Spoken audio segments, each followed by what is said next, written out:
జగన్మోహన్ రెడ్డి సార్కి మా నమస్కారాలు. నా పేరు పట్రా ప్రభావతి. మాది దర్శి. మేము ప్రతి నెల ఉదయాన్నే వారంటీర్లు వచ్చి తలుపు తట్టి 3000 పెన్షన్ మా చేతులలో పెట్టిపోతుంటే ఈ నెలలో మమ్మల్ని 3 చోట్లకు తిప్పారు. సచివాలయానికి వెళ్ళాము, ఇక్కడ కాదన్నారు. నాకు చదువు రాదు. ఇంకొక చోటుకి వెళ్ళాను, అక్కడ కాదన్నారు. మోకాలు నొప్పికి ఎన్ని చోట్ల తిరిగాను, ఎన్ని కష్టాలు పడ్డాను. లాస్ట్లో ఒక చోట ఇస్తున్నారు పంచాయతీ ఆఫీసులు అంటే అక్కడికి వెళ్ళి తెచ్చుకున్నాము. ఎన్ని ఇబ్బందులు పెడుతుంటాడో ఈ చంద్రబాబు నాయుడు మమ్మల్ని. మంచికైతే కాదు. మాకు వారంటీర్లు కావాలి, వారంటీర్ల వ్యవస్థ కావాలి. మాకు మోకాలు నొప్పికి వెళ్ళలేక చూడడానికి మనుషులం బాగున్నాం. మోకాలు నొప్పి నడవలేము. కానీ మాకు ఈ ప్రభుత్వంలో ఎంతో మంచి జరుగుతుంటే ఆ మంచిని తీసేస్తున్నాడు. మంచికి కాదు ఆయనకి. ఆయన మట్టి కొట్టుకొని పోతాడా చంద్రబాబు నాయుడు. ఆయన బతకడు ఎక్కువ రోజులు కూడా. మామ పోయినట్టే ఆయన పోతాడు. మాకైతే వారంటీర్లు కావాలి మాకు శివప్రసాద్ రెడ్డి గారికి వాళ్ళు బుచ్చాపల్లి అంకాయమ్మ గారు, శివప్రసాద్ రెడ్డి గడప గడపకి ఎట్లా తిరిగారంటే వాళ్ళు వచ్చి మాకు ఎంత మా ఇళ్లలో మేము వండుకుంటున్నామా లేదా, తింటున్నామా లేదా వాళ్ళు అడిగి కనుక్కున్నారు మమ్మల్ని. మా అమ్మకి ఓటు ఇంటికి మాకు రేషన్ పంపిస్తున్నారు. ఇంటింటికి రేషన్ పంపిస్తున్నారు. గడప గడపకి పథకాలు వస్తున్నాయి. కరోనాలో మాకు జగన్మోహన్ రెడ్డి గారు మాసులతో సహా ఇంటికి గడప గడపకు పంపించారు. రేషన్ ఉన్న ప్రతి ఇంటికి పథకాలు అందినాయి. ప్రతి ఇంటికి పంపించారు ఆయన. ప్రతి ఇంటికి ఆయన పథకాలు వచ్చున్నాయి మాకు. ఆ వ్యవస్థ కావాలి. వారంటీర్ వ్యవస్థ మటుకు తీసేస్తే ఒప్పుకోము మేము. వారంటీర్లు కావాలి మాకు. వారంటీర్లు ఉండాలి మాకు.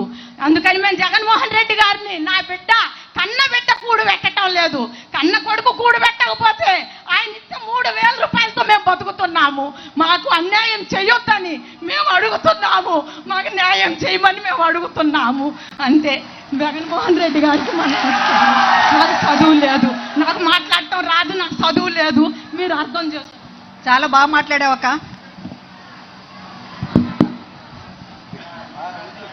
బాగా మాట్లాడారమ్మా. హలో అన్న జగనన్న, ధన్యవాదాలు. మా ఎమ్మెల్యే గారికి, మా వెంకయ్యమ్మ గారికి, శివరెడ్డి వాసిరెడ్డి గారికి, పెద్దలకి అందరికీ నమస్కారాలు అన్న. మాది దర్శి మండలం శామంతిపూడి అన్న. ఈ చంద్రబాబు ఇట్లా చేయడం ఎందుకన్నా? ఈ పింఛన్లు 6 రోజులు ఇచ్చారు ముసలోళ్ళకి పింఛన్లు. మంచాల మీద తీసుకొస్తానన్న వృద్ధుల్ని, నడవలేని వాళ్ళని, బాగలేని వాళ్ళని, మంచాలకి ఇబ్బంది పడి ఏమి చేస్తున్నారన్న నిమ్మగడ్డ రమేశను, చంద్రబాబు వీళ్ళు పింఛన్లు ఆ విధంగా చేయడం వాళ్ళ ఉసురు ఖచ్చితంగా జరిగిందన్న. మా ఉసురు ఖచ్చితంగా జరిగింది. మా పింఛన్లు తీసుకునే వాళ్ళు మొత్తం ఉసురు మొత్తం తగిలిద్ది. రాధాకృష్ణ తగిలిద్ది, రామేశ్వరరావు తగిలిద్ది, అందరూ తగిలిద్ది, మొత్తానికి తగిలిద్ది.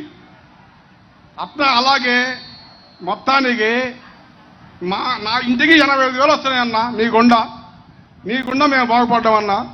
నాకు నాన్నగారి టైంలో నాకు గుండె సర్జరీ చేశారన్న.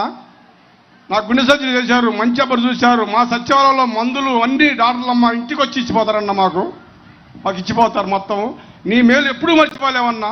నువ్వే ఇంకా 20 సంవత్సరాలు ముఖ్యమంత్రి కొనసాగాలని కోరుకుంటూ మేమందరం సిద్ధంగా ఉంటాం అన్నా. మేము మీ ఎంట మీద సిద్ధంగా ఉంటాం. మా గుండెల్లో నిలిచిపోయారన్న మీరు అందరూ. నాన్నగారు మీరు అందరూ ఇడుపుల బాధ కూడా వచ్చారన్న. నేను నాన్నగారు గారికి కాటివద్దకి అప్పుడు నాన్నగారు చనిపోయినప్పుడు దర్శి మండలంలో మేము నాన్నగారి బొమ్మ నేపించి ఫస్ట్ మొదట మేమే అన్నా నిన్ను తీసుకువెళ్దాం. మేము అక్కడ బస్సెడ్డిపల్లి కాడ ఉండవు చూడప్పుడు అక్కడికి మేమే తీసుకెళ్ళి మొత్తం మా శాంతిపూడిలోనే వేసామన్నా నాన్నగారి బొమ్మ. మీరంటే అంత అభిమానం అన్నా మాకు. ఆ పింఛన్లైనా ఏదైనా మా ఇంటికి ఇంత చెందుతుందంటే నీ గుండా మాకు మేలు జరిగిందన్న. నాకు ఏదైనా మందులైనా, సచివాలయాలైనా, వయసు చిన్నదైనా సచివాలయాలు ఊర్లో నెంబర్ 1 చేసి ఉన్నాను. నాకు 40 ఏళ్ల నుంచి ఓటు జరుగుతుంది. ఇంత చేసేవాడు ఎవరు లేరు. ఏ ముఖ్యమంత్రులు లేరు. ఈ విధంగా చేసిన ముఖ్యమంత్రులు లేరు. వయసు చిన్నదైనా బాగా చేసావన్నా నువ్వు పనులు. ఒక స్కూళ్ళు కానీ, ఒక పిల్లలకి భోజనాలు కానీ నెంబర్ 1గా చేసావన్నా. నీ ఎమ్మిడి ఒక్కసారి ఫోటో దిగుదామని అనుకుందన్న. ఒక్కసారి ప్లీజ్ అన్నా, ఒక్కసారి నేను ఉంటానో పోతానో నా సర్జరీ ఒక్కసారి అప్పుడు సావంతిపూడిలో దిగా, ఇప్పుడు నీ అమ్మటి తిరుగుదామని దిగురాను, లాస్ట్ చివరిలో దిగురాను.